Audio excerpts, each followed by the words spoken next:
Hello YouTube, coming right back at you again on this sunny Thursday afternoon.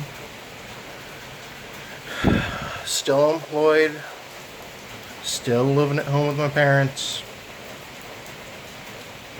still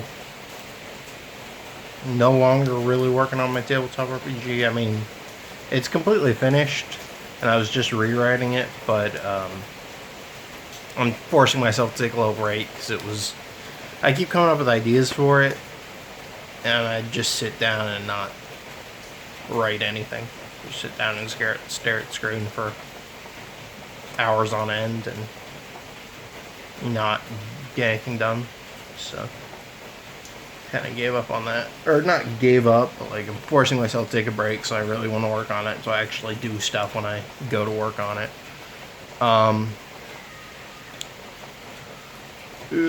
I stopped doing the RPG a day, mainly because I just couldn't think of anything to say with the prompts. I thought I'd be a lot better at that, but I just couldn't. But also, I got a big scrape on my face, and you can still kind of see the scar right there. And that kind of was the catalyst for it. Mainly employed. I do kind of have a part-time, once a week job, but it's not really a job. It's helping my uncle who breeds exotic reptiles do random odd jobs for him. Doesn't pays worse than I've gotten since high school. So I'm still, it's only once a week, so yeah.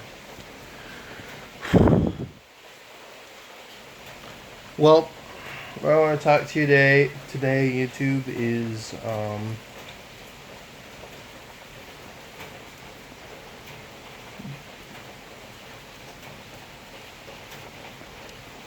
drinking Red Bean and tonic water. Probably one of my favorite drinks. But what I want to talk to you today is, well, I don't know if you can see it.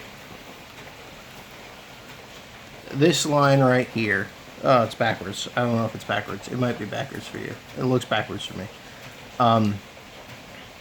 World's greatest role-playing game. What game is that? What game is this book for? I know this book is for a game specifically, but if it was just that line, what game would this book be for? And I got some notes here about the highest rated role-playing games on various websites. I don't want to just list them off here. I did just list them off for notes to read them, but I think I'll just top number ones and stuff. So the highest rating game on RPG.net is Nobilis with an 8.28.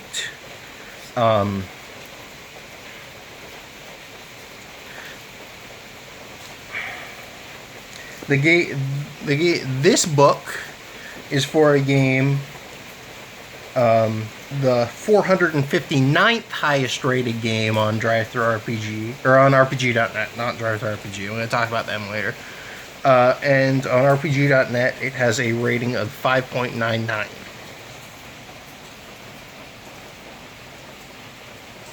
Why are you calling yourself the world's greatest role-playing game?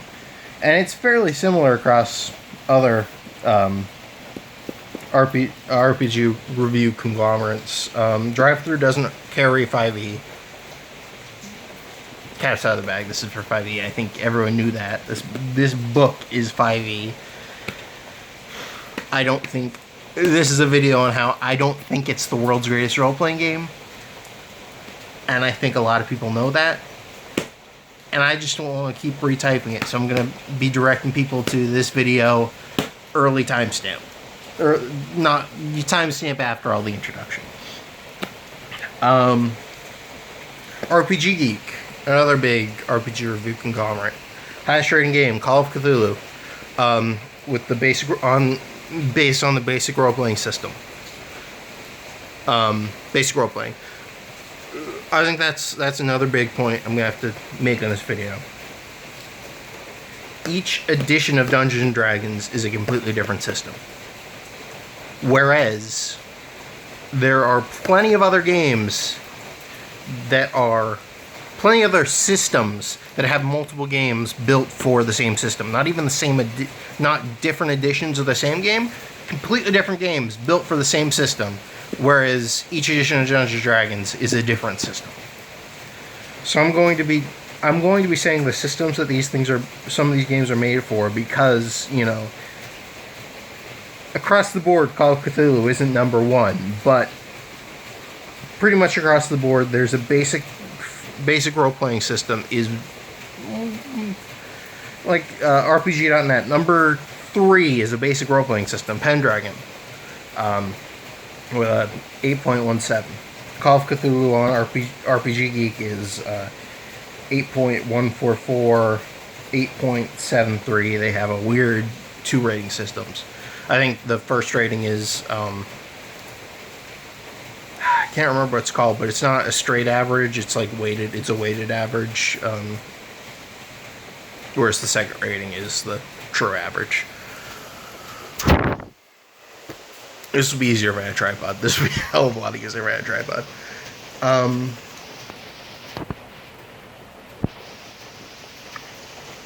Whereas 5e on RPG Geek, it's actually rated a lot higher. On RPG Geek, 5e is the 10th highest rated game, with a 7.706 and 8.08.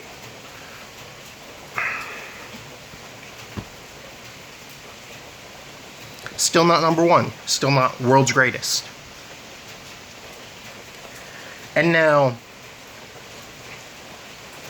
legally, world's greatest means nothing.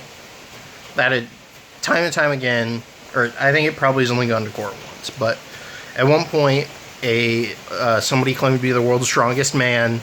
Another person was like, no, I'm the world's strongest man.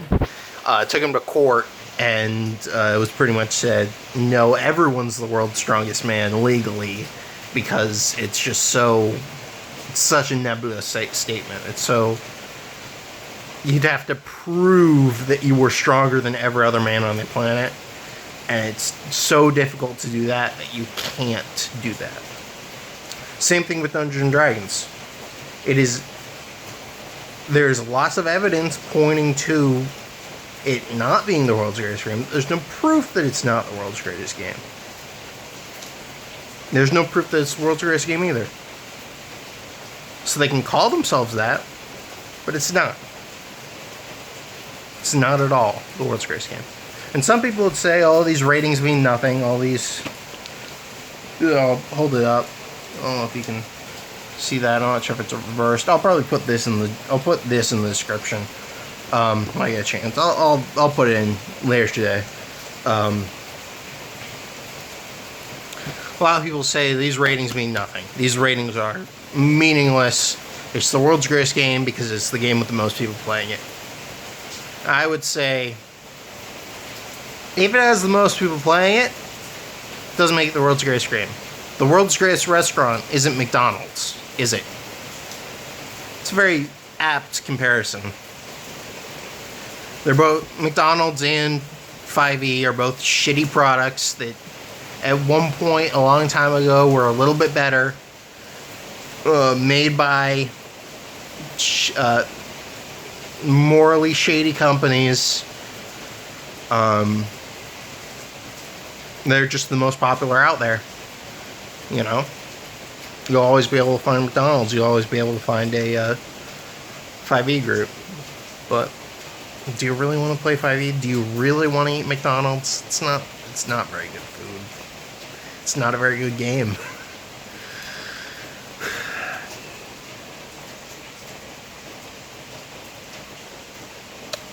Another argument I get a lot is 5e is the world's greatest game because it is, it's the easiest for new players. I'd say no, that is not true. There are plenty of games designed for new players. Plenty of rules-light games. There's plenty of rules-light games out there. There's plenty of games designed for new players out there. I'd say a rules-light game is a very good game for a new player. back to my list of statistics. On RPG.net, the second highest rated game is Spirit of the Century with an 8.2. It's for Fate. I'd say Fate is a very rules light system. So I'd say highest rated game for new players, Spirit of the Century. Another very high related, but I didn't write it down here for